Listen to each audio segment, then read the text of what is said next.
attention to the... Come on!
Hello?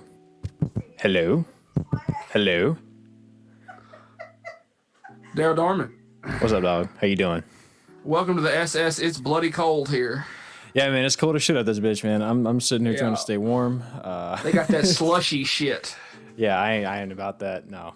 Man, we're going to Colorado in about 2 weeks, and we're going to be dealing with some slushy shit outside, man. You are a brave man. Where we're going, it was 17 today, I think. Not this coon ass. You ain't never gonna find me in that kind of weather. No, Dude, sir. I'm telling you, it's supposed to be beautiful. What's going on, guys? Welcome to the show. Welcome to the Game Day, whatever the hell this is podcast. It is 8:33 p.m. EST. We got Trey, we got Will in the chat. What's going on with y'all? Hope you're doing well. Happy Friday night to you. We're here to talk about, we're trying to put a nail in the coffin of this strange, bizarre season that has been 2020. COVID, games being rescheduled, strange teams winning that shouldn't win. I don't know what's going on, man. It's been bizarre. It has been bizarre. I'm sorry I was looking at my phone, but I heard every word you said. I'm glad you got it. Yeah, it's this season's been fun. Yeah, you could say that. It's been awkward. It has. But it's been fun. I do like the fact that we've been playing conference only schedules.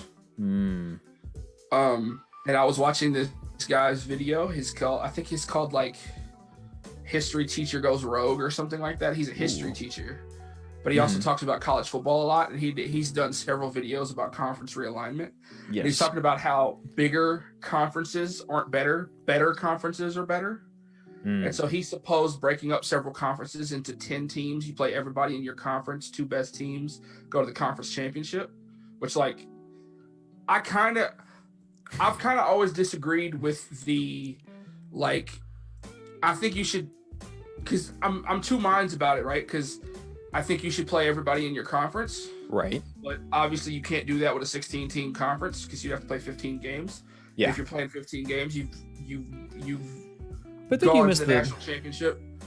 But I get it from a fairness standpoint of you should play everybody in your conference, but there's also the matter of there's so much money to be made in these cross-conference games. It's so healthy for both teams, for both programs. But I understand the need to. You can still do those because everybody's going to play 12 or 13 games. Yeah, I guess you're right. You could always fit 1 or 2. So, like, you could also do real 1 quick, or 2 non-conference games. Will, just to address what you said, no, I'm not wearing a bathrobe. This is just a blanket. It is a maroon blanket. And yeah, I'm decked out, man. I'm trying to stay warm. I'm trying to send some good vibes because A&M needs some luck this weekend. They need a little bit of momentum, is what they need. Think they need luck against Auburn? Well, we're going to talk about that later, but I do have some feelings about that game. I'm repping Nebraska again. It's the other shirt I bought.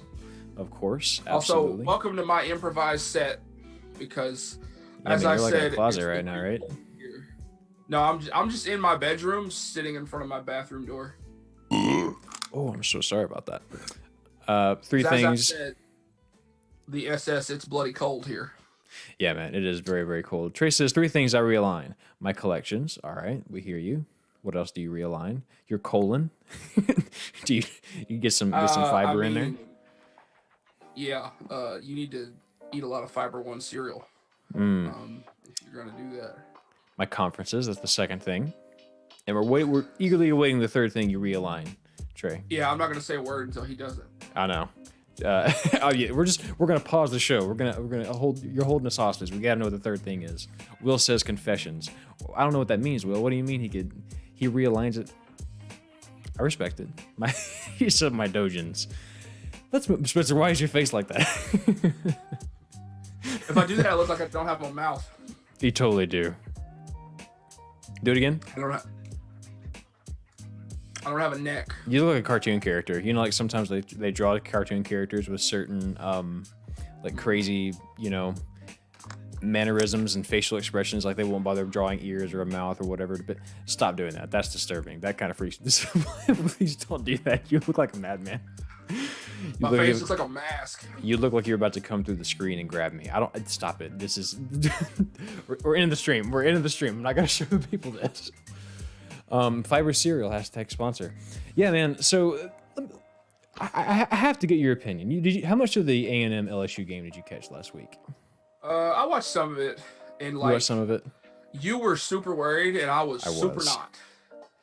You were super worried that LSU was going to beat A&M, and I'm like, dude, no, but it's not going to happen. Did I not have at least some reason to worry? Because that was not the A&M team that we know. That wasn't the number 5 team. You had reason to worry about maybe the final score.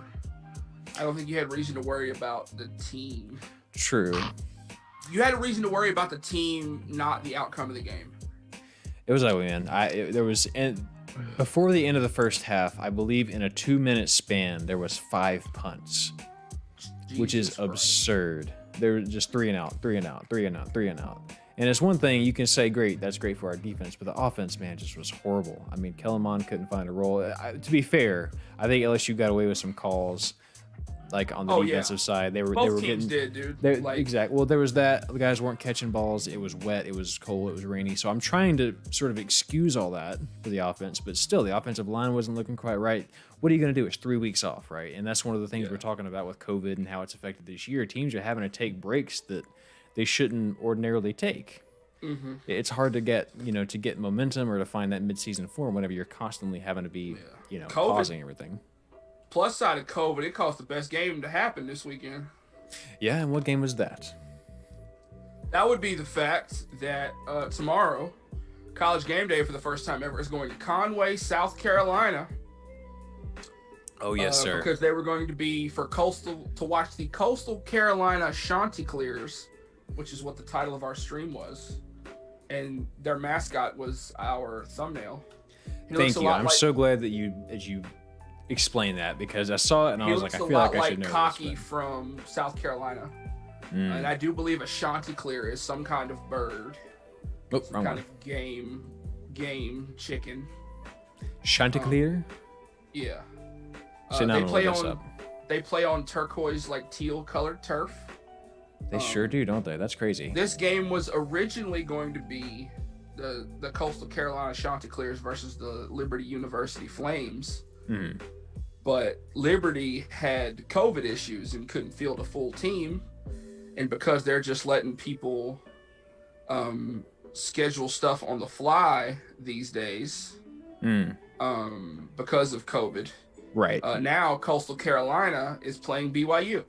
Which is what you love to see, because BYU was a top 10 team until the college football playoff rankings came out. Suddenly they got booted out to number 14. Mormon Johnny Football, who has been, I forget his actual name. It's like Zach Wilson. Zach Wilson. Fantastic. He's had an excellent season. And they got kicked back. I don't fully understand the decision to take them outside the top 15. In the meantime, the definition of a Chanticleer is a name given to a rooster, especially in fairy tales. So not only are these boys some roosters, they're mythical roosters. They're fantastical cocks, which you love to see. Yeah. That's one hell of a mascot right there. Yeah, it is. These boys also wear mullets. There's several members of the team who have mullets. Yeah, several offensive linemen, and they hit limestone with a hammer after they win. They hit limestone with the hammer after they win. Some kind of rock. It looks like limestone. So let me give you guys a quick peek at the Coastal Carolina Chanticleers football field. And their color scheme is it is beautiful. I'm pulling up this field now. Teal, black, and white. Oh, yeah, I'm kind of with it, to be honest with you. It is impressive. I do like it. Yeah, so this is their field. It's got this god awful or beautiful, depending on how you feel about it, color blue. I love it so much. It's very gaudy. I wish more teams could have colored turf like that. Yeah, man. I wish more teams There's only 4 that I know of that have colored turf. This Boise State obviously has got the blue turf. Yeah. Eastern Washington has red turf. Whoa, what? Yeah, look up Eastern Washington's field. It's red. Coastal Carolina. What the hell? There's 5. I just remembered another one. Coastal Carolina, we just saw, has teal. Stop.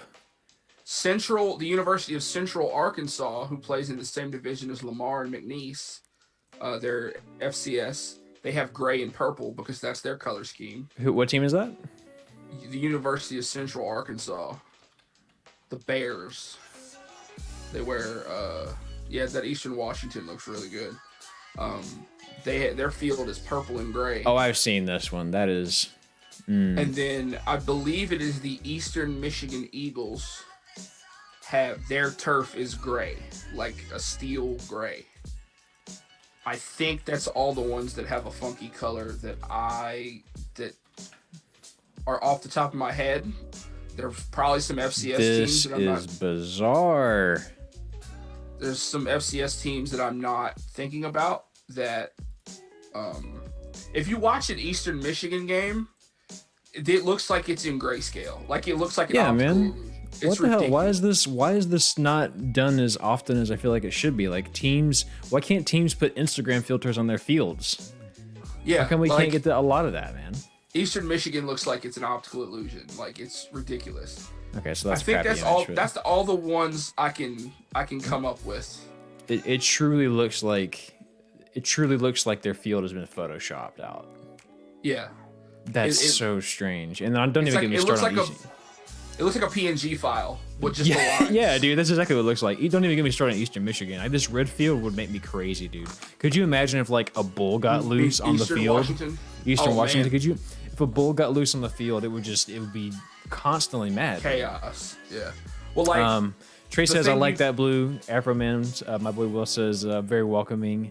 Let's see. It looks like you could swim in it. It looks like villains only. Yeah, it's like a villains only field. It's like if you went to, if they came up with like a they do Mario Golf. They have Mario baseball. If they had a Mario football, I feel like you would see that. I feel like that would be Bowser's field, right? I would buy a Switch just to play Mario football. Dude, I'd be all about it. Yeah. That sounds absolutely fantastic. Did you put Boise State's field? I mean, everybody knows what Boise State's field looks like. Well, just in case, we're gonna say Boise State. For the uninitiated, we get to look at the most famous colored field out there. Because even though Eastern Michigan is in the FBS, it's Eastern Michigan. When was the last time you heard about Eastern Michigan? Boise State's the one I always think of when I think of a colored field, because I mean, Boise State has the most national publicity. And actually, now that I'm looking at this, I wouldn't mind visiting this stadium. Not only because I want to. Not only because look at it, but Idaho is actually kind of pretty. You see the mountains in the background there? Yeah. Oh, go look at BYU's stadium. Go look at their stadium in Provo, Utah. Go look at that and tell me that's not the most beautiful stadium on earth. Wait a minute. Hold on. Imagine going to a football game and that's your background. Spencer, did I fuck up? Should I have gone? should I become a Mormon so I could go and enjoy this field? I mean, look at that, man. I was about to say you're not Mormon. You're not. No, of course not. I hope if A&M does not make the playoff, I hope that somehow they get BYU in a bowl game. I hope they get a bowl game, and then somehow we end up at that stadium because I want to travel to that. Look at that, man. That's gorgeous. It is gorgeous. You love to see it. It'd be colder than a well digger's butt at that stadium to go watch a bowl game, but I hope that was all on screen. I just was hitting buttons hoping it worked out right. Yeah, I caught it. So. Trey says if a bull was loose on the field, I would think there would be bigger issues than his ability to process. That's probably true. There's a bull out there. There has been animals on the field before. There was a cat in a Giants game one time. No, I thought it was a Cowboys game. It was a cat. No, it was the Cowboys and the Giants. I'm pretty sure. And the cat helped the Cowboys win. Yeah, because black cats are actually good luck. That's not very common knowledge, but it's an urban myth that they're bad luck. Will can fact check me on that because he follows football, NFL a lot closer than we do. Yeah. I could retire to that too. Yeah, welcome to the stadium. Yeah, podcast. The stadium, check it out podcast. I'm trying to think of another stadium that's cool. Well, while you think of that, we're gonna go ahead and hit my play of the week just to go ahead and knock it out, because it is. And then I got a story I want to tell you. Please, I welcome it. Let me go ahead and get this. Is it a story? No, it's not a story. It's a question I want to ask you.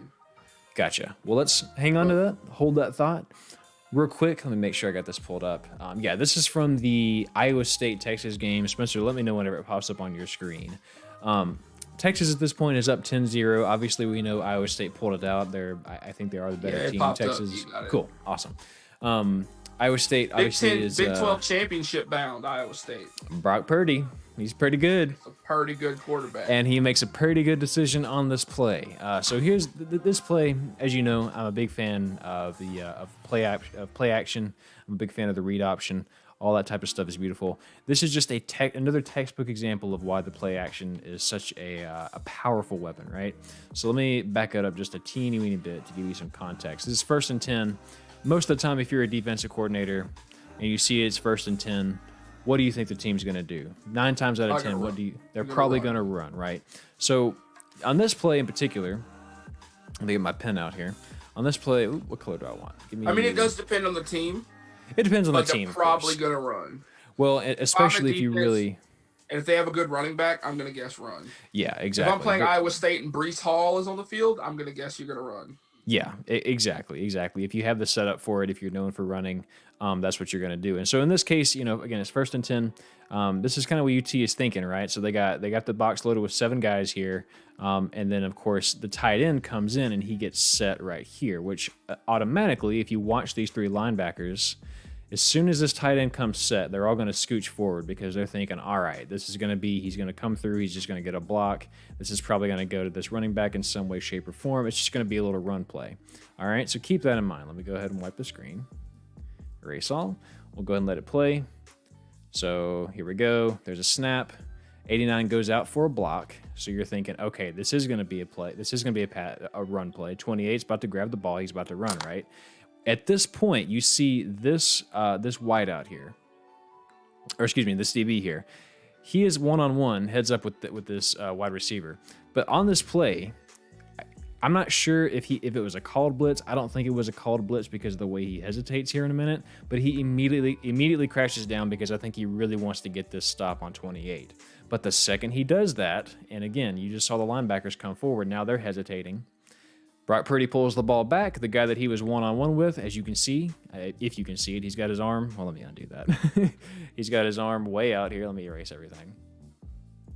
He's got his arm way out. He knows he's about to be end zone. And Brock pulls it back. He shoots it out. And again, these linebackers aren't even in the equation because they had to take that extra step to come forward to check the run at least. Just that slight hesitation gives you the space you need. Even 11 actually has a lot of space here, but he's going to come up and get a block, and then it's just one man to beat.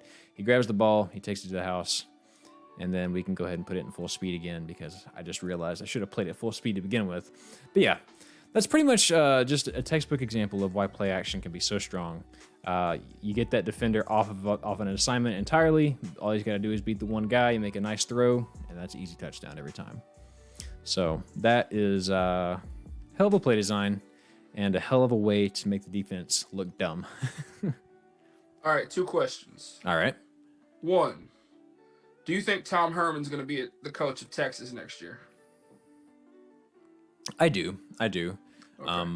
And the reason being, and I don't know if you've noticed this or not, but in a lot of times, if you're just coming off of a year where a quarterback's been with the program for a long time, they usually like to give them a chance to develop somebody new. If there's just enough promise, right? Like I think Kevin Sumlin was already on the hot seat as an example. He was on the hot seat whenever Trevor Knight left, right? But then all of a sudden you had these 2 young freshmen that come up. You had Kellen Mond. You had Trevor Knight left. Yeah, he graduated. So whenever Kellen Mond came through and Nick Starkel came through, suddenly there was a year of young talent. But after that year panned out and it was garbage again, that's when they got rid of him. So I think they'll probably... Was there another guy besides Nick Starkel and Kellen Mond? Was there another guy? No, I think it was just those 2. I think like maybe Connor Blumrick. Speaking of Nick Starkel, what's he doing now? He's at San Jose State, and they're undefeated this season. They've only played like 5 games, but he's got them undefeated. Well, good for him, man. He's a swell kid. Speaking of teams that have only played a limited number of games. To answer your question, though, I think he will be around at least one more year. But continue. I don't know who Sam Ehlinger's backup is. I would like for the next quarterback of Texas to be Rashawn Johnson from PNG. Well, they got him at running back right now. I don't see him changing. But because he played quarterback in high school. Yeah. I figured he would want to be. Yeah, and I've met him. He's actually a really nice kid. I figured he would want to be a quarterback, but he also seems like the type that he's going to do what the team needs him to do. Mm-hmm. And if they need him at running back, he's obviously going to play running back. Right. So speaking of teams that have only played a limited number of games, Ohio State is 4-0. Yes. They are still ranked number 4 in the playoff rankings. Mm-hmm. I just watched a video yesterday that I vehemently disagree with about Ohio State. The guy was saying that the Big Ten should change their rules to allow Ohio State to play in the Big Ten championship. Rules that they just came up with this season because of COVID. He thinks they should change the rules to allow them to play in the Big Ten championship, which would allow them to be in the playoff. I completely agree. I do not think Ohio State should be eligible. They have 2 games left to play. They have Michigan State, hopefully tomorrow. Mm-hmm. As someone who doesn't want Ohio State to play, they already all got on the planes. They've all traveled. So at this point, it would have to get canceled very last second. So it's probably going to happen. Went to Tallahassee like 2 weeks ago, and then the game got canceled. True. So you never know. And then Dabo went off about Florida State. Anyway, there's a whole beef right now between Dabo and Florida State. It's hilarious. Anyway, I play Michigan State tomorrow. Mm-hmm. If the game ends up happening, I think Ohio State wins by a big margin. But next weekend, not tomorrow, next weekend, Ohio State plays Michigan. Yes, they do. Do they travel to Michigan? I don't know. I'm looking that up right now because I'm kind of curious. Because that's going to inform what I say next. I know. I'm still going to say what I'm going to say next. I don't know if you might be going the same place I'm going. Nah, it's at Ohio State. Okay, it's in the horseshoe. Yeah. If that game gets played, Ohio State's going to win, and they're going to win by a lot. Mm-hmm. But, big but, I like big butts, and I cannot lie. You other brothers can't deny. Michigan could be the pettiest girl at the prom. Yes. And they could refuse to play the game and for whatever reason they want out of COVID concerns. Out of COVID concerns or whatever. They could opt out. Take that L, take that hit. Yes. Now, Ohio State doesn't get to play in the Big Ten Championship, and they're not eligible for the playoff. So that means the Big Ten Championship is going to be Indiana versus Northwestern. And that's going to be beautiful. Michigan, please. Can you? I mean, Take this is one for the team. What other circumstances would this happen, right? Like, can you just imagine? This is literally, this is like the jealous person in high school that's like, if I can't have them, nobody can. Like, it's that level of petty. This same situation would have happened if it was Alabama and Auburn.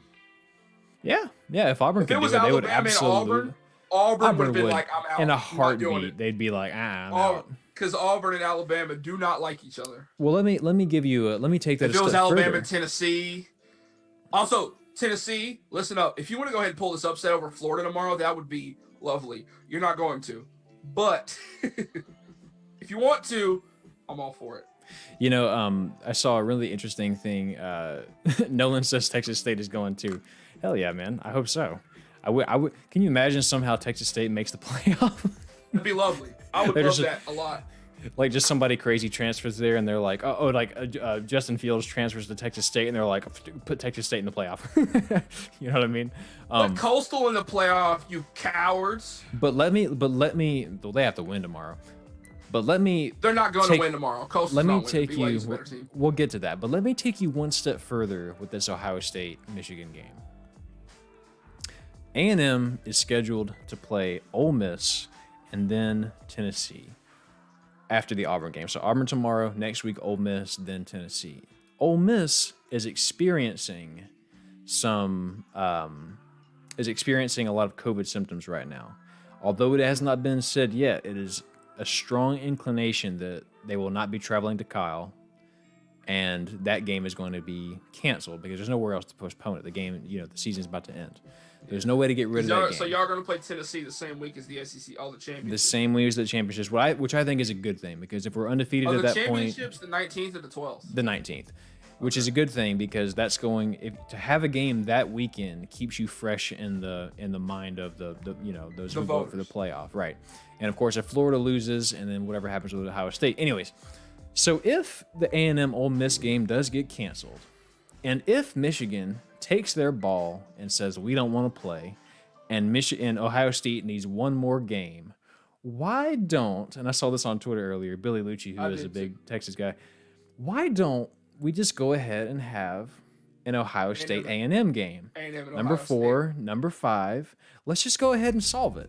Who deserves the spot? And it would fill a weekend for both teams. It would draw a hell of a lot of ratings, and it would actually solve a lot of the problem of who gets in.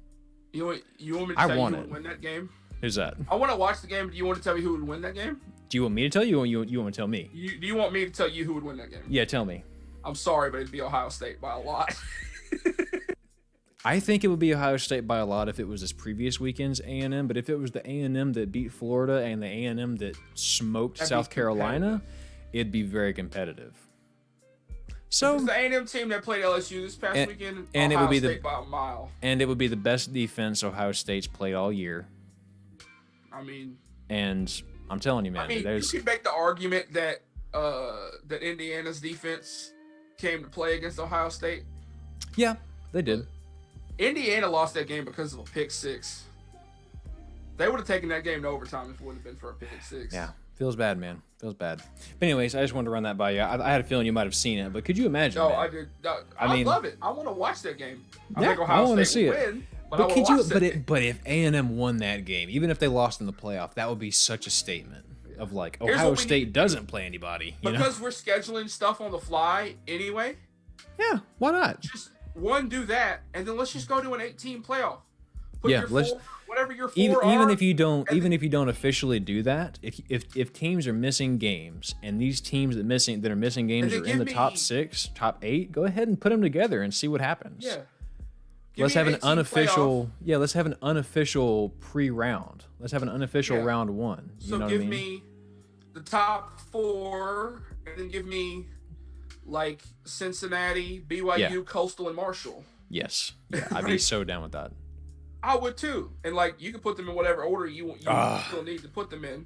But it would probably be like 1 versus 8, 2 versus 7, 5 versus like 3 versus 5. So fun. It does sound fun. That sounds like so much fun. You'd get Alabama versus like Coastal Carolina. Alabama would win that game by a whole bunch, but I still would have watched that game. I got to see it, man. I mean, and again, think about the ratings. You know, and then you would get Cincinnati versus BYU, or you'd get BYU versus Clemson, or you'd get like you get Marshall and Ohio State. Maybe not Ohio. You get like Marshall and Texas A&M. That'd be a fun game to watch. Yes. So just make that happen. Okay.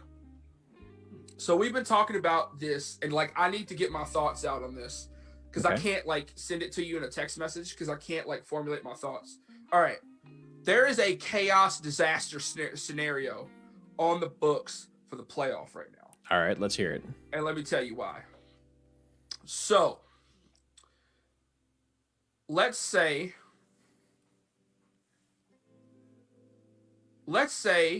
Clemson beats Notre Dame in the ACC championship. Okay, I'm with you. Which I think we will. Which I think will happen. Do both teams get in? Do you put Clemson and Notre Dame? I don't. One loss Clemson, one loss Notre Dame with wins over each other. In.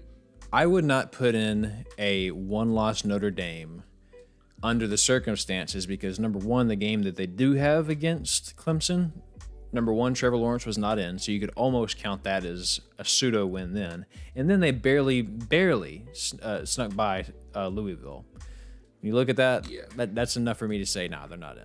But there is a possibility. I could totally see them doing it, but I would say so. Here's your other question. Mm-hmm. Right? Let's say Virginia Tech pulls this upset on Clemson tomorrow, and Clemson goes into the ACC championship with 2 losses, and then they beat Notre Dame. They beat Notre Dame. And so, question. Also, it's really funny that I haven't been complaining about this, but other college football fans have been complaining about this. They've been telling I keep saying Ohio State. They keep telling Notre Dame to join a conference. So they did, and they got to the conference championship on their first try. Just goes to show you, man. Anyway, so ACC's not that strong of a conference. Yeah, I mean, which is why that guy I was watching, I'll send you his video, and I wish I could pull up this. It was like separating a bunch of teams. It was basically putting the old Big East back together. Yeah. But leaving you left the ACC. It was Clemson, mm-hmm. all the North Carolina schools. So UNC, NC State, Wake Forest, and some of those in Louisville and Notre Dame. But then you put the Big East back. It was really fascinating video. I have to send it to you. But 2 lost Clemson. Explain this to me. If somehow Virginia Tech, by some act of God, Virginia Tech beats them. They're not going to. I had deeper thoughts about this. Anyway, so okay. Who do you put in the 4th spot if Ohio State can't go? And Alabama beats Florida. I know where you're going with this. You're trying to see you're trying to look at the possible circumstances of A&M, Florida, and Bama getting in, and there being 3 SEC teams in the playoff. I don't want 3 SEC teams. I don't even want 2 SEC teams. It's probably going to be. I want to. Yeah, because it's going to be. If the two I think it should be it'd have to be Alabama and A&M. So there's going to be a very weird situation coming up in 2 weeks where me and you are going to have to cheer for Alabama. Oh, I'd happily do it, man. And the SEC championship because we need Florida to lose another game here's my other question, right? Let's say Notre Dame. You want me to predict the future real quick? Hold on. Let's say Notre Dame beats Clemson again, right? That knocks Clemson out. Alabama beats Florida. That knocks Florida out. And Ohio State can't go. Now you got 2 spots to fill. Yes. A&M and who else? Who's number 7? Cincy. Cincinnati? Yeah, he put Cincy in, man. Okay, so let's go Notre Dame in the ACC Championship. But do you? Because I see what you're saying, but do you? Because I think you would, but is the committee going to see it that way? Or are they going to say, they're definitely not going to put Georgia in. They're not going to put Georgia in. I don't think Florida would get in with their 2 losses. Nope. So who are you going to put in? I think they would. I think they put in Notre Dame. I think they put in Notre Dame. They would put in no. Clemson, Notre Dame. Notre Dame's already number 2. In my scenario, I'm saying that Notre Dame's going to beat Clemson in the ACC championship again. Oh, I think they put. I think they put Clemson in. I think they put Clemson. You think they put 2-loss non-ACC champion Clemson? Yes, I genuinely do, and the reason is because it's the same staff. Ohio State can't go. I think if it's the same staff, the same coach, the same quarterback, virtually the same team, obviously with a little bit different personnel, I think you do still put them in. I mean, I don't think you do, but I think they will. I would put Cincy in that case. If it came down to that, yeah, I'd go A&M and Cincy. Yeah, it's got to be. If you can't get Ohio State in, It's got to be like A&M and Cincinnati. Unless they want to throw a curveball at you and put BYU back in the top 10. Or another scenario, you give me A&M in the winner of the Big Ten championship, which would be either Indiana or Northwestern. Because the Pac-12 ain't getting in. No, that's true. After Oregon lost in the Civil War, the Pac-12 ain't getting in. Oh, thank God. Thank God that happened. The Beavers saved us. I like Oregon, but like the Pac-12 is they went to 1 and they are X and 1. No, they are 1 and 0. Yeah, and I had that right. Yeah, they went the one time with Mariota and just plopped. Yeah, they beat. They beat Florida State when Ohio State. Manti Te'o's girlfriend tackled James Winston. Yeah, that happened, and then I forgot about that. Yeah, and then Oregon went to the Natty national championship against. And then Ohio Ezekiel State. Elliott made a fool out of him. He just ran all over him, and then he had a night and went and partied afterwards. So for sure, that was a good time. Yeah, I was nostalgic for that. I remember that time. But here, let me predict the future for you. Florida is going to have a hell of a game against Alabama in the why can't I talk? Florida's going to have a hell of a game in the SEC championship against Alabama. I think they're going to play it very close. I think what I think is going to happen is they're going to look like Georgia about 2 years ago. Whenever Georgia went to the SEC championship, and they were up played big, it close, they were up big, whatever, they blew it. And then they didn't go to the playoff, and they were so demoralized that they went and lost to a Texas team that was probably not quite as good as their record. A 9-3 Texas team in the Sugar Bowl. But again, like we've established, SEC teams do not show up in the Sugar Bowl because it's not where they want to be. Nope. So whoever ends up going to the Sugar Bowl, it's probably going to be either Florida or A&M. Just be ready for them not to show up in the game against whoever it is they're playing. There's a chance we could get A&M versus Iowa State in the Sugar Bowl. Yep, it sure is. Or A&M in Oklahoma. Don't give us A&M in Oklahoma or Oklahoma State. I don't want another Big 12 team. I want to play. If A&M did not make the playoff, I would want them to play Cincy, or I'd want them to play like Northwestern or somebody like that. They've got bowl tie-ins, right? So like how the Rose Bowl is always the Pac-12 versus the Big 10. Yeah. But like, who's going to go to the Rose Bowl for the Pac-12 this year? Because I don't think they're going to have enough games. Yeah. Well, no, it can't be the Rose Bowl because the Rose Bowl is a playoff game this year. Yeah, that's true. So traditionally, if we don't have the playoff, also, look, man, all I'm saying is I just want an exciting postseason matchup. That's what I want. I do too. I heard a question the other day: should the playoff be played? Oh boy, here we go. After bowl season, you play the entire bowl season, and then you go off of those records, and then you decide who plays in the playoff. Oh, I see what you're saying. It gives your Marshalls, your Cincinnatis, your BYUs, your Coastal Carolinas. You know what else it does? And you know what else it does is it keeps around those guys that are like, we want to go ahead and quit now because this game doesn't matter. It brings in a lot of that. It also gets all those guys that say, we're going to save ourselves for the draft. Games, right? Dude, give me that. Take the New Year's Six, so you're going to have two play. Let's say we keep the same 14 playoff. You got 2 playoff games and you got 4 other games. So you play your whole bowl season and then you decide the New Year's Six. Just play all those in January. Wow. That sounds really fun. That sounds This really would be fun, like a actually. football fever dream. But imagine, okay, one, it really bothers me that we play the college football national championship on a Monday night. That really bothers me. Why is that? Who made that decision? Saturday. Yeah. College football is that their day is Saturday. So here's the football fever dream. You play the college football national championship on Saturday. Dude, that's what we got to call it, the football fever dream. Yeah. And then you play the college national championship Super Bowl on the same weekend. Imagine the TV ratings. Dude, that'd be great. Like, it'd be burnout, honestly. I don't think they want to do them the same weekend. I disagree. But hey, all I know is it's January. This season, the students are probably on winter break. Above all, this season is going to change, I think, the way that we do things in the future, because I think it opened a lot of eyes of like what's going to happen if you play a conference-only schedule. What's going to happen if suddenly teams that ordinarily don't make the playoff can't? I think conference realignment coming up in a few years when these TV contracts run out. Conference realignment is about to get very spicy. You never know. Well, let's talk some games, man. Just as a quick update, this is a game you'll be interested in. The Raging Cajuns. Obviously, we've followed them very closely. App State right now. They're playing App State, two teams I know you do have a very big soft spot for. They're about to go into halftime. The Cajuns got the ball. They're down 6-10. Really low scoring game, which is totally what you'd expect. Neither team is really a offensive powerhouse. They're really more. Which is weird for me for App State, because App State usually has a pretty decent offense. Yes, they do, but I guess not this year. So we'll see what it is. You also, the Cajuns' only State? touchdown. Do what? You remember when ULL beat Iowa State? And you know what? The only way they scored in that game was turnovers and special teams. And look what their only way they scored tonight was a fumble touchdown. This is not a team with an offense, man. This team is I mean, I like Levi Lewis a lot. I do too. But I mean, he's a left-handed quarterback that wears number 1. What's not to like? But their offense is slow. They got a good defense though. He's like every creative character quarterback, you know. I can't do left-handed quarterbacks with creative character.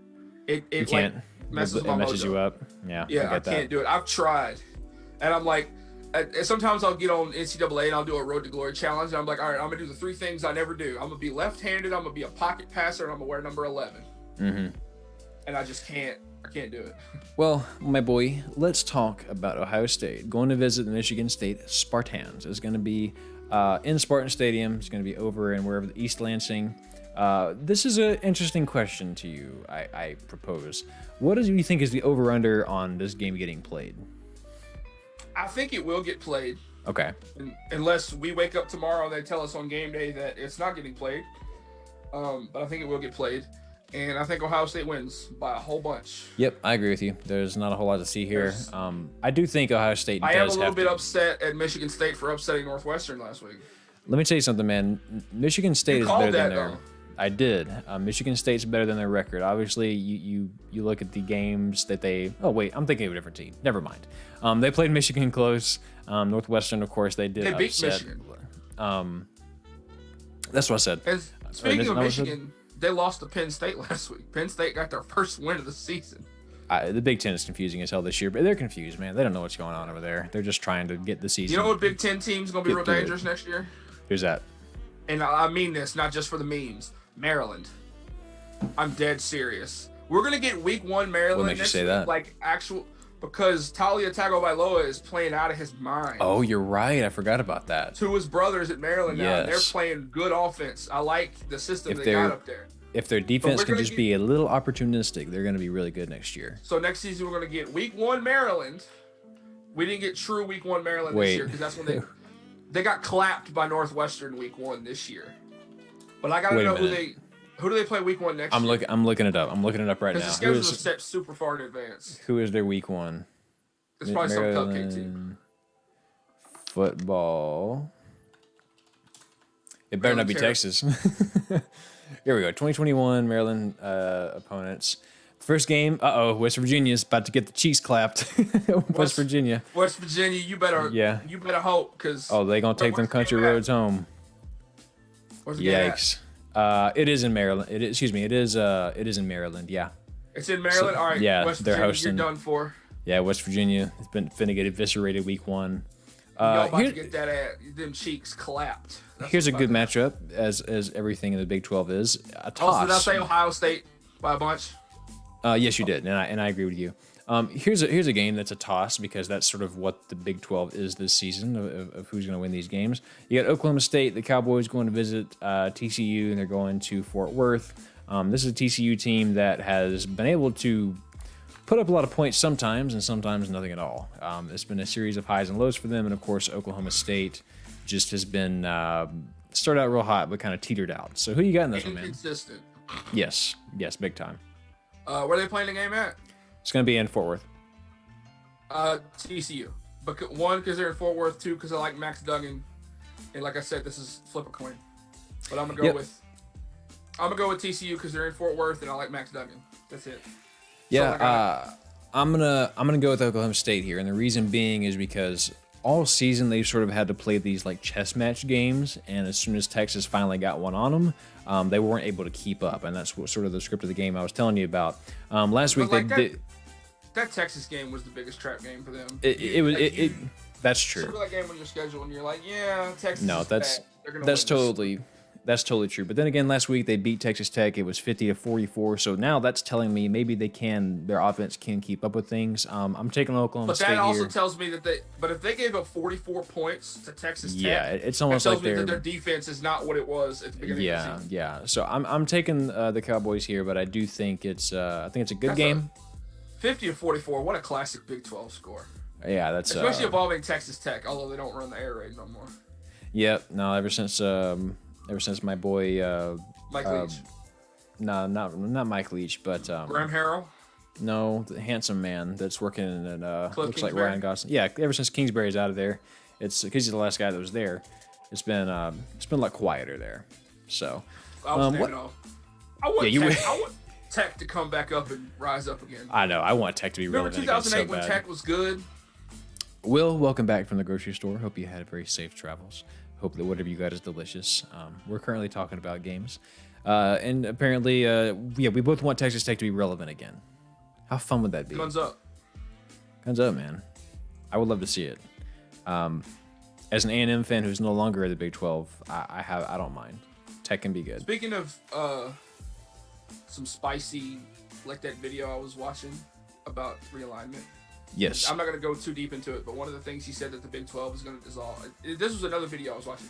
The Big 12 is going to dissolve, and then Iowa State and Kansas are going to join the Big 10, and then because it makes sense, it puts Iowa State and Iowa in the same conference. Yeah, it does make sense actually. But all of his stuff left Kansas State and West Virginia in limbo, and he put Oklahoma and Oklahoma State in the SEC. Because Texas is not going to want to join the SEC because A&M is in the SEC. Yeah.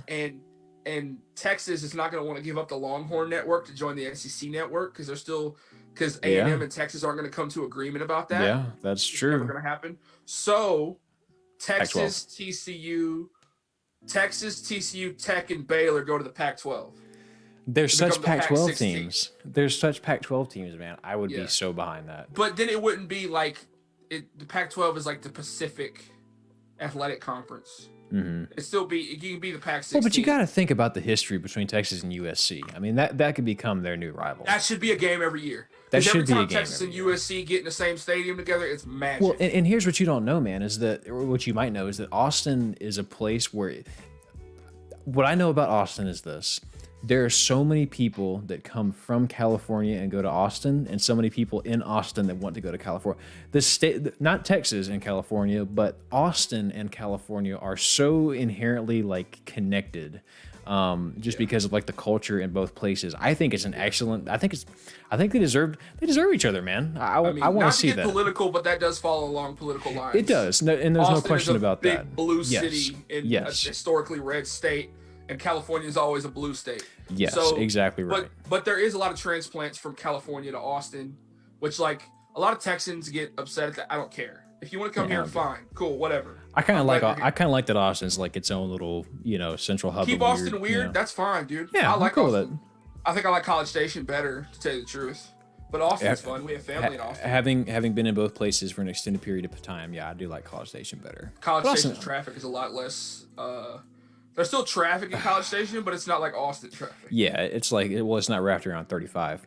Let's do some quick fire ones, man. We got Longhorns going to visit the Wildcats. It's going to be at K-State. K-State coming off of a 4-game losing streak. Texas off of a 1-game losing streak. A heartbreaker to Iowa State. Who you got?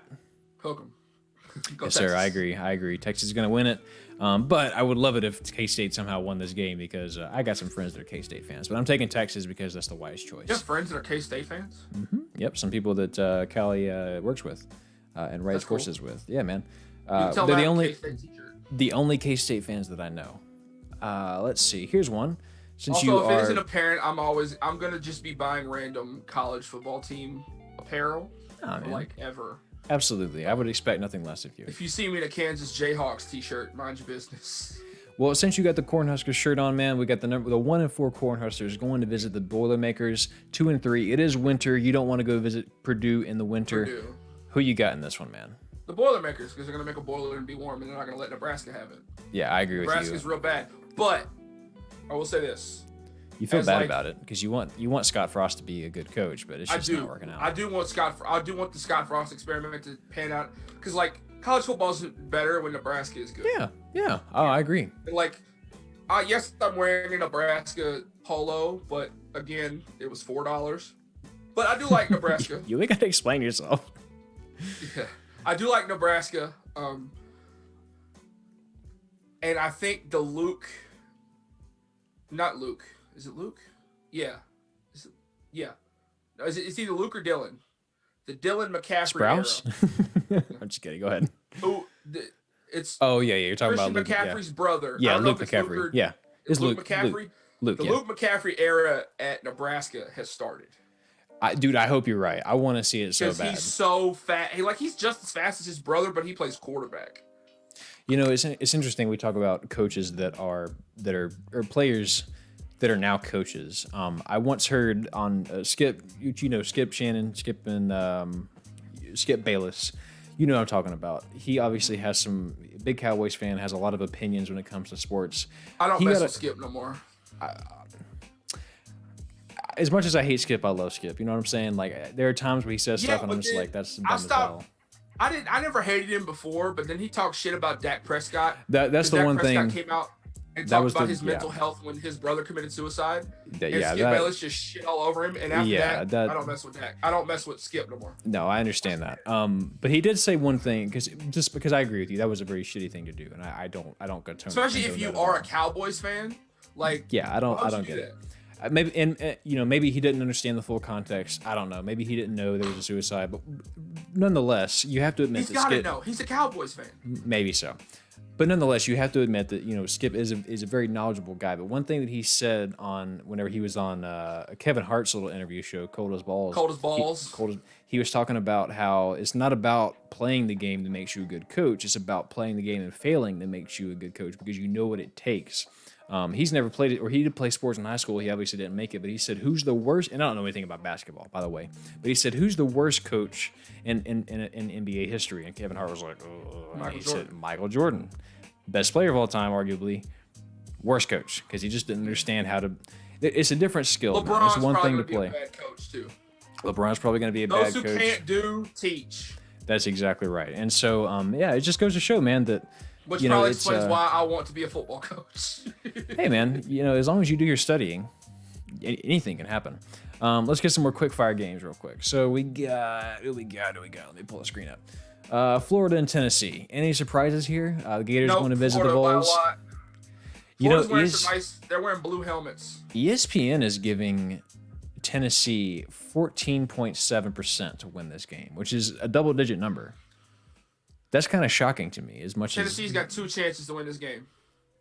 Slim and none. And Slim left town.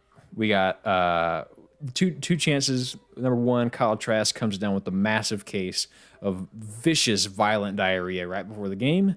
And Tennessee signs the guy that just left UCF. Mackenzie Milton? Yeah, sign him and we can talk. But yeah, I got Florida by a lot. Who else we got? Syracuse ain't going to do Notre Dame. We know that to be true. Okay, here's one. Wisconsin. Wait, did we ever pick? Yeah, we did. We picked the Cornhuskers game already. Indiana, number 12, the Hoosiers going to visit the Badgers. Wisconsin, number 16, is going to be at the Badgers. Are going to be at Camp Randall in Madison. Who you got, man? This is an interesting game, but I'm going to go with the Badgers because Michael Penix tore his ACL, and he's going to be out for the rest of the season. Yeah, that's a very solid point. Camp Randall, Michael Penix is out. Give me Wisconsin. Wisconsin's obviously... Although Indiana is still probably going to be playing in the Big Ten championship because Wisconsin hasn't played enough games to qualify for the Big Ten championship. So it's still going to be Ohio Indiana. State doesn't make it in. Yeah, it's going to be most likely Indiana and Northwestern. Yeah. And I think Northwestern ends up winning that game. Unless Ohio State makes it in which case it'll be a rematch, right? Am I mistaken? Yeah. No, it will be Ohio State, Northwestern. And Northwestern, right, because they own the win over Indiana. Gotcha. Yeah, well, Ohio State and Indiana are in the same division. Wait, really? The Big 12 has divisions? I thought it was just one big pool, like the Big 12. East-West. No shit. Because they have 14 teams. I genuinely had no clue. Yeah, East-West. But the East is so much more talented than the West. Because in the East, you have Ohio State, Michigan, Penn State, and Michigan State. Yeah. But you got your big three, Ohio State, Penn State, Michigan. Believe it or not, man, I'm taking the Hoosiers here. I like Michael Penix Jr., but he's out. I know he's out. But as much as I like him, I do think that whoever... rally around. I think they'll rally around whoever they got left. Wisconsin, I don't think is going to be into this game because they have no chance for contention. I just don't see them. That's why I think they're going to play good. Because they got nothing to lose. What do we have? They have nothing to lose. Maybe so. So why not put another blemish on Indiana's record? Maybe so. But then again, I do like what Coach Tom Allen is building in Indiana, though. I'm excited about the Hoosiers. No, I am too. Yeah, give me Indiana in this one. I think they surprise people in this one, even though they technically are the underdog at this point without Michael Penix. Watch, we're gonna get like 3 or 4 years into this, and my apparel collection is gonna be huge. It's gonna be deluxe, man. This is one I know you're very excited about. BYU, Mormon Johnny Football, going to visit Coastal Carolina, the Chanticleers. It is going to be a 4:30 p.m. kickoff. Interesting. So ESPNU, even though Gameday's in town, which is weird. So this is the game of the honestly, this is the game of the weekend. Yeah, I kind of agree. You could talk to me about Virginia Tech and Clemson. You could talk to me about this is the game of the weekend for fans of college football. This is because all these other teams are probably going to win. Notre Dame's going to win. Clemson's probably going to win. If Ohio State gets to play, they're going to win by a lot. And so, it's the only game where you're toss it up. This is going to be the best game of the weekend. I don't know, man. There's an upset sneaking around in there somewhere. I think so, too. I wish Coastal could have their crowd there because this is the first time Gameday is going to be in Conway. I know. I desperately wish they could have their crowd there, but because of COVID, they obviously cannot. But I love it when Gameday goes to somewhere that they've never been. Yeah. And also, I would like to offer a correction for myself from earlier this season. Let's hear it. When Gameday went to the Masters, I was like, why? In my head, I was like, why haven't they done this before? And then I realized because the Masters is usually played earlier in the year before football season. That's why I was freaking out about it. You were so calm. I was like, dude. Because I just didn't know when the Masters was usually scheduled. Yeah. No, I got you. Because I kind of semi-follow golf vicariously through you. Yeah, I know you do. And so I was like, why doesn't this happen? Because you would think it would happen every season if the Masters was happening at the same time as college football season. Mm-hmm. But I assume the Masters is usually during the summer when it's hot outside, and they put all those golfers out there in Augusta, Georgia. Negative. They get it right whenever everything is blooming, when it's all looking beautiful, when the weather is just beginning to warm up. It's in the spring, yeah.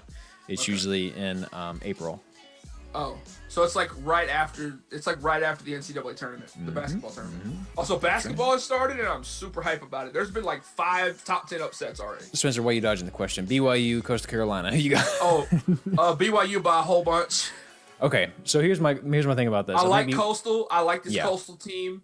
I like their quarterback. I like Maribel, their running back. I think they keep it competitive in the first half, but I think BYU just runs away with it. I think BYU is I like Coastal, but I think BYU's a far better team. You think they're better? You think they're a better 13 than Coastal is an 18? Yeah. Well, let me tell you this, man. If BYU wins this game, you seriously got to make the argument. Like BYU, you win this game, and Cincinnati doesn't have a game next weekend. Go play Cincinnati. Go play Marshall. Go play somebody. Yeah, I know. They need to be like knocking on people's doors, one play somebody. You know. Go play Clemson. They need to go knock on the Undertaker's door and be like, "Yo, you want to play?" Like, they need to play everybody and win. So here's my thing about this game. I do think BYU wins. I think they're the better team. I think they're a top 10 team, honestly. I think they will win this game, and I think it will be close. But if you are a BYU fan, if you are a coach at BYU, you're looking at your 10th game this season, you have a strong resume. This is your chance to sign off on a dominant victory. If you can take this is number 18 Coastal Carolina. This is a team that's undefeated. You go out there and you tee off on them. This is another 9-0 team. This is 9-0 versus 9-0. If you tee off on these boys and you just pound and pound, and the final score of this game is like 60 to 22 or 23 or something like that, I think you make a really, really good case for this team needs to be at least in the top 10, but arguably in the top 8. I'm all for sportsmanship. But in this situation, you got to do what you got to do. You got to run the score up on people. Well, you have to, because we don't have an 8-man playoff. Surprise, surprise. Yeah. Yeah, you gotta run the score up on people. You just have to. Like, hey, Coastal, BYU's a good team. If you get a handle on BYU, run the score up, Coastal. Because what if Coastal made the playoff? Just like hypothetically, a team from the Sun Belt made the playoff. Dude, first of all, let me just say, they would burn the building down. I know. Like, here's what's going to happen, right? I have a prediction about what's going to happen. This year, either one of two things are going to happen. They're going to put in, this year is going to be the year where we are forced, the playoff committee, because of money, because of TV contracts, because of bigger schools, this is going to be the year where they are forced to expand the play. It's not going to happen this year. Next year, 2022 season, is going to be the year where the playoff gets expanded, and let me tell you why.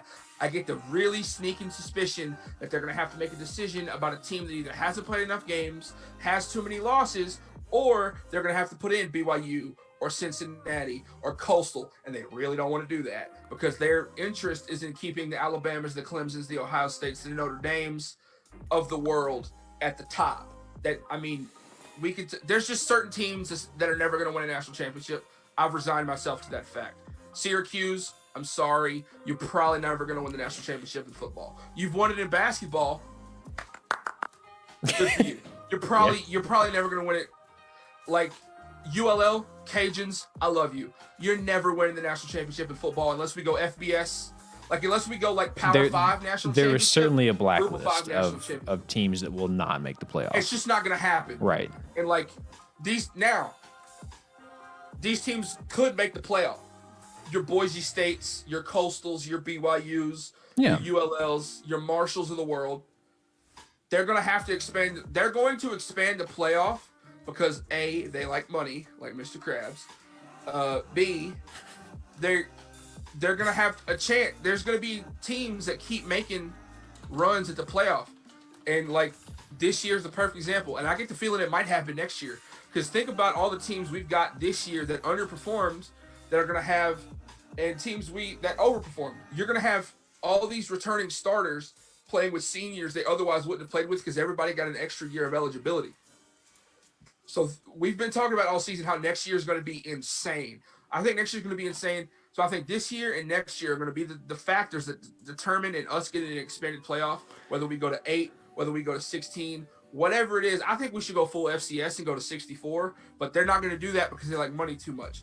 But I do think this is the year they're going to have to put in a 5-0. They're going to make the really horrible decision to put in a 5-0 Ohio State team into the playoff, which they really shouldn't, or they're going to have to put in BYU, Cincinnati, or Coastal, and they really don't want to do that. So, playoff committee, the ball is in your court. Please make the right decision and don't put Ohio State in the playoff if they don't have enough games or they don't play the Big Ten championship. I'm sorry about that rant, but thank you for coming to my TED Talk. But I'm serious about that, though. I get the sneaky suspicion that one of those two things is going to happen, and because of that, they're going to expand the playoff because they don't want the flack for putting in a team that should not have been in the playoff, and they don't want one of the 4 teams in the playoff to be Coastal Carolina.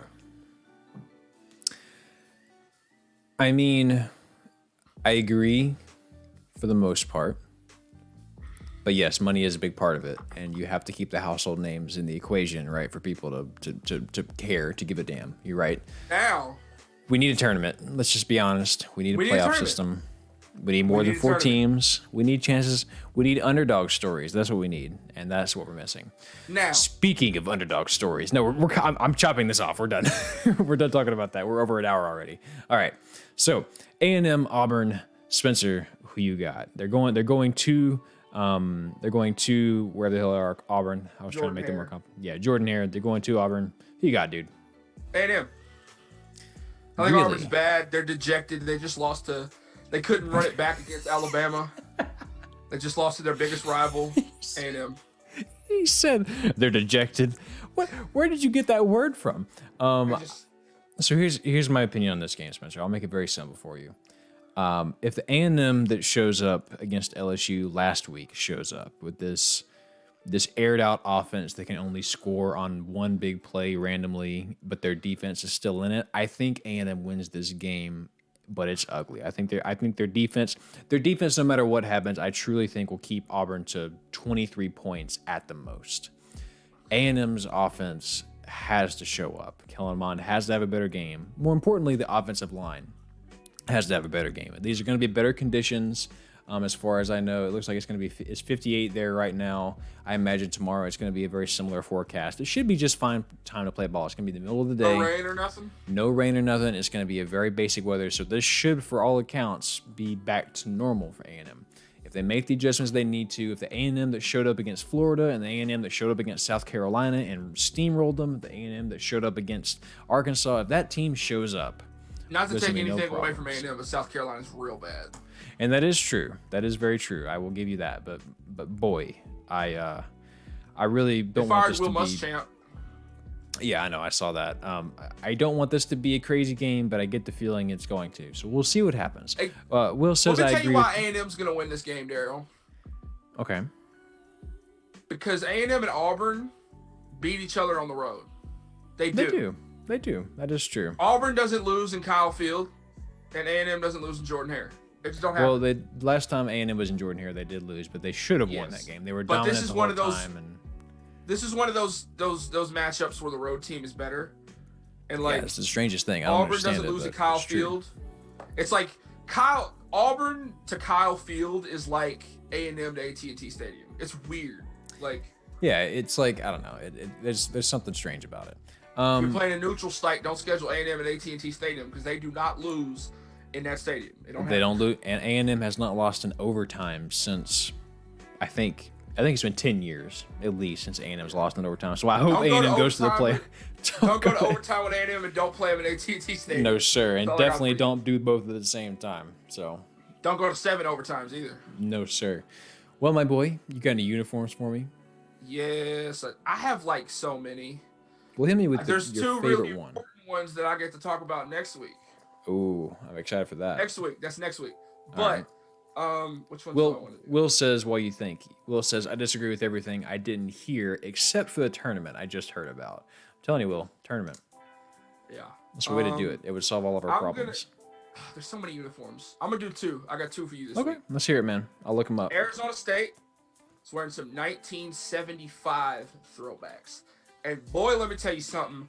If these aren't the most 1970s thing you've ever seen in your life, I don't know what is. Oh, God. These are straight, like, this looks like the 70s. Stop it. I think they're tacky and ridiculous, but I love them.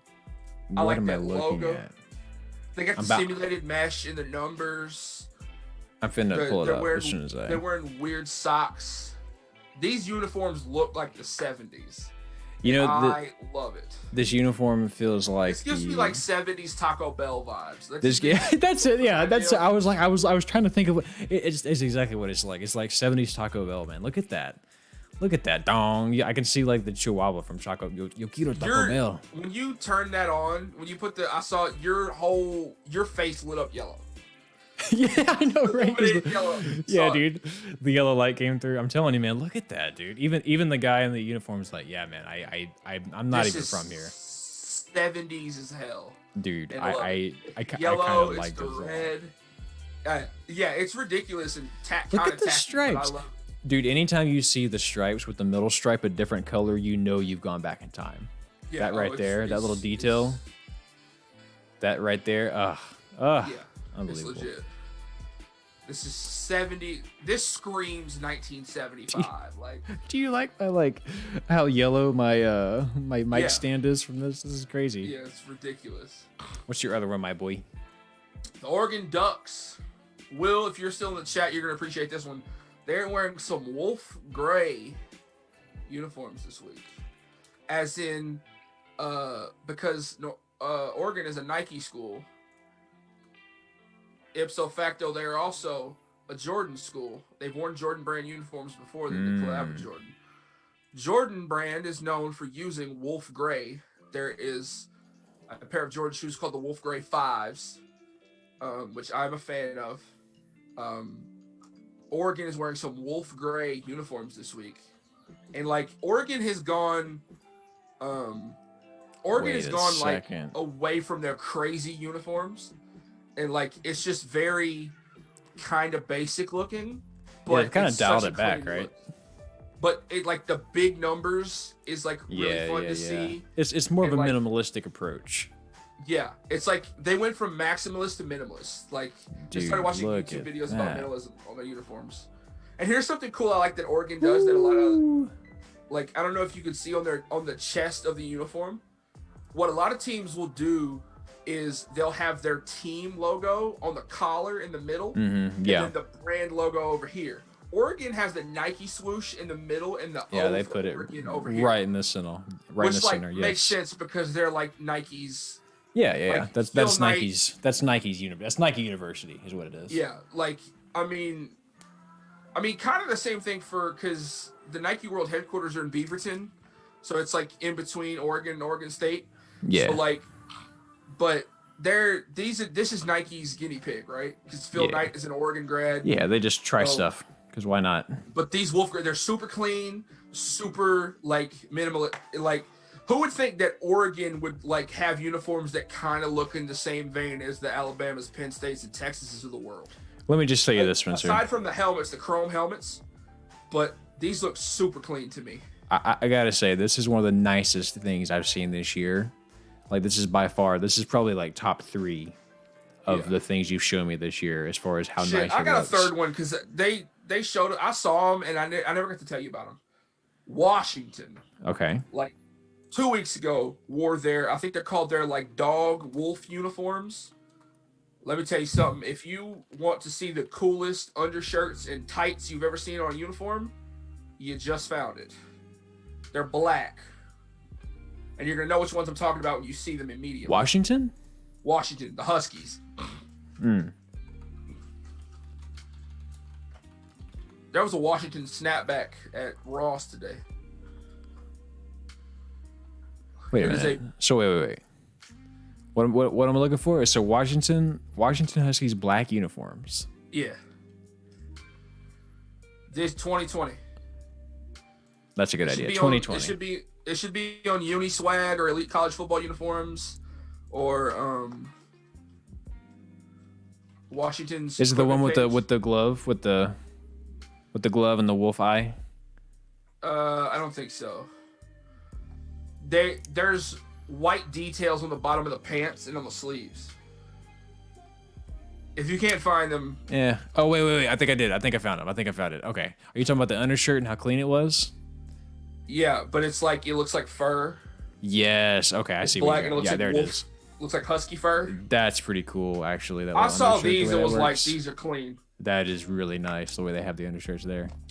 Yeah, they did it on the tights too on the pants. Look, man, I'll be honest with you. That is nice. The Oregon uniform I think is probably top 2, and it ain't 2. uniforms you've shown me this year, like that is clean as hell. But for some reason, all I could think about is this Arizona State. Yeah, that's my favorite right there. The gloves, dude. The gloves. I don't know what my so favorite nice. one this year is. This probably got to be it. We'll have to. I'll have to go back and look at all the ones we've shown. But yeah, dude, those Arizona State gloves are. Oh yeah, those are hot. Those are like very nice. I follow a guy on TikTok now that collects like football equipment, and he's got like several college gloves. And like when colleges started doing the logo and the gloves like this, great. Because I don't know if you know this, there was a rule back in the day. I don't know what year the rule changed, but just the one that I always noticed. They all had to be black, right? They all had to be gray, black, neutral colored. They couldn't be like team colored. They couldn't have anything on the hands, I don't think. I'm so glad they changed Go look at the gloves Reggie Bush wore, because it was just gray and black Nike gloves. Go watch Reggie Bush in a Rose Bowl against Texas. Go look at all the gloves they wore back then. They wore like Cutter's gloves, which is a brand of gloves, and the Nike gloves. They were all just gray. And the gloves that, Lindell White, Vince Young never wore gloves back in the day because he just didn't. But yeah, this is what I wore whenever I played in high school. We had the basic, color. I had a pair of Nike. They were like lineman gloves, but they were fingerless for a long time. I found them in middle school on the football field, and I assumed they had been abandoned. So really? I took them home and washed them, and I just wore them. Just kind of wore them sometime. Yeah, there was a pair of Nike gloves back in the day that I really liked. They would be like that light heather gray. They'd have dark gray on like the details, but the swoosh would be the team color. Yeah. Like whatever your team's color was, that's the color the swoosh would be. And I really liked that. So, well, my boy, this is a fun show. Tomorrow should be a good day. It will be a good day. I don't know how much football I'm going to be watching tomorrow. I'm going to be busy. I'm going to be extremely busy tomorrow. We did all this talking. I'm all hyped up now, but I can't watch anything because we're going to be doing renovation type stuff tomorrow. So I am also doing that type stuff tomorrow. Yeah, man. I'll be texting you scores because I'm sure we'll both be keeping up with it as it happens. Yeah, for sure. Well, hey guys, appreciate y'all joining into the show tonight. Trey, Will, always a pleasure. Glad to see you. Spencer, love the shirt. I get to lay down now because I'm sitting on a stool with no back on it. Yeah, man. Go rest your back. Hurt a little bit. Go rest your back. Do what you got to do. As always, guys, like the video, share the video, subscribe, and let us know what you think in the comments. And we will see you next weekend for another rendition of the college football, whatever the hell this is, podcast. Hopefully it's not as cold next week. I've been Hash Browns. This has been Hash Marks. And good night, guys. This is going to be one of those years where it's hot as balls on Christmas and cold during spring break. Yeah, that's a bold prediction, but I'm with it. It's going to happen. I agree with you. Guarantee it.